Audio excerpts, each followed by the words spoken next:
Hey guys, welcome back to the analysis desk with Ryload, RocketX and myself, Apothony. We had a great match there, very, very close at the beginning between PFR and 404. Didn't really know which way it was going. First thing I want to discuss there is the choice in how to form that TFI core. We saw the Flagbal introduce a much heavier core against not throwing a ball in and having the T3Ds, having the more well-distributed team in terms of points. Ryload, what's your opinion on going heavy all-in on your core or whether having a distributed pointed team? Well, it's basically if you want something more quicker and more like engaging, the lighter core with much more support is quite strong. I mean, T3Ds themselves are 6 points, so they're relatively cheap. And they're quite strong. T3Ds are strong. While on the other side, where you have a heavy core and you go with bombers usually, because bombers worth 3 points, quite a lot of damage for not really much EHP, and also frigates. This is the first time we've seen T1 frigates. Pretty rare in the tournament. Yeah, pretty rare in the tournament. I think Merlins and Punishers are usually quite common because resistance bonuses, obviously, but. Usually with lighter, heavier cores, they usually roll with bombers because lots of damage. So it's usually more like an all-in setup because you're usually putting all your points in the big ships and the bombers, while lighter cores usually put all their points in T3Ds and links. So yeah. So Rocket, in that match, what did you pick out decision-making wise in terms of any potentially really good decisions that you think won the match, or any decisions that made them lose the match in terms of piloting, in terms of primary choices? To start with, I noticed that 404 were trying to kill a hound, I believe, on the opposing team, and it wasn't really working. It was almost as though they were being bait tanked. The hound was staying up, and they wasted a lot of time shooting that. And I did wonder, as the TFIs was their own TFI was falling at the time as well. Are they gonna make another decision? It doesn't matter what call they make, but they need to make a call and they need to do it quick. Unfortunately, they did it in time, and it turns out that their decision to ban not only the Balgorn and then bring a Balgorn as their flagship, but also to ban the Geddon as well, which, as we've been saying so far this morning, seems to be the current meta for countering Balgorns. Yeah, for sure. We do have some more shout-outs to go out at the moment.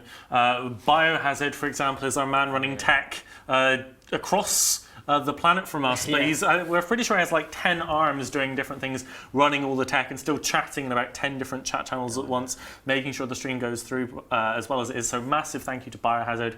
Also, we may have accidentally on purpose killed the EVBet servers again. They've basically now closed down everything else. This was your fault. Don't put this on. It's my fault. So basically, what I'm saying is I'm now holding the EVBet servers hostage. I need 50 billion ISK in my wallet or we will crash your servers again, I think is the power we should use here. Yes, it's a very public ransom. Moving on, we have another great match coming up for you soon. It is going to be Quebec United Legions against Snuffed Out. RocketX, tell us a little bit about the reputation of Snuffed Out on Tranquility. Well, they started off being like a fairly elite PvP low-sec alliance when it was just the Corp. When they formed the alliance Snuffed Out, they then kind of expanded. That kind of happened around the same time the Phoebe patch did in terms of the jump changes, and they then built a huge capital fleet and went into a forever war with Shadow Cartel. They've now split off into Snuff and Escalating Entropy. But they've still got their main core group of guys, and they're a very strong contender. Yeah, previously known as Urine Alliance, they competed a few years ago under that name as well. Riley, do you know anything about Quebec United Legions for us? Do you remember anything about their previous tournament experiences? Yeah, they've had an interesting run-in with their Alliance tournament history. They've had a few, I think they've how many, I don't know, but they've had quite a few previous Alliance tournaments, so I definitely think they have a lot of experience, but they don't tend to do very well, unfortunately. They're usually pretty unlucky with matchups. But maybe this year could be their year. Yeah, it could be their year. So looking through the matches that we've got left, after this, we will be going into Pandemic Legion versus Complaints Department, which is going to be a pretty cool match. Maybe we'll see the Raven State again then later on today. I'm looking down the list. We've got some really great matches. We've got Explicit versus Spectre. That should be a pretty cool match. Lumpy versus Rabble. Test versus NC Dot. That should be an incredible match. Both very strong teams there. After that, Hard Knock Citizens that we haven't seen for a while. Very strong team from last year versus Out of Sight. That should be another great match. We have from Volta versus Faint Disorder. Another great match. And and then the rest of the series are still to be decided based on the winners of the upcoming matches. So moving on to this match, Quebec versus Snuff. Do you guys have any thoughts about predictions about which team might win here? I'm going to go with Quebec because I feel they've just got more AT experience in general. I know Snuffbox are usually more concentrating on the Tranquility PvP stuff, so I'm going to go with Quebec just on a hunch. What about you, Rocket? I'm going to go with Snuff every day.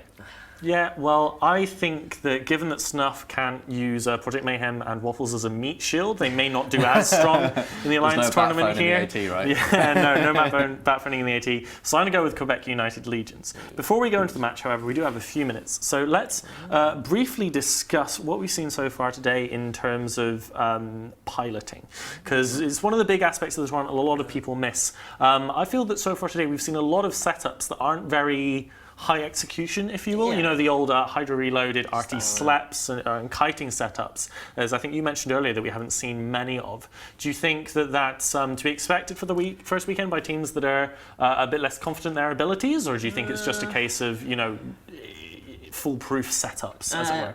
I don't know. That's really hard to say on the first day, but I definitely think there might be some execution setups going. I personally know I was flying maybe a few hours ago down there, and I was screaming at my teammates because we were flying high execution setup. We were running rail Astartes. Yeah, it varies massively by team though. There's a lot of teams that, if they're less confident, will field a more standard setup that it doesn't require them to fly well to win, to potentially win a fight. And then you'll have like the more execution style teams. So Exodus, Tuskers. All the old Hydra guys will fly execution-based setups because they know they can fly them, and they will get the most out of those setups. So, and with that, I think we're going to start heading over to the commentators. So that will be Chesser and Rain once again for the last time before we switch to Elise and moderator for the following match. So let's go over to the casters for Quebec United Legions versus Snuffed Out.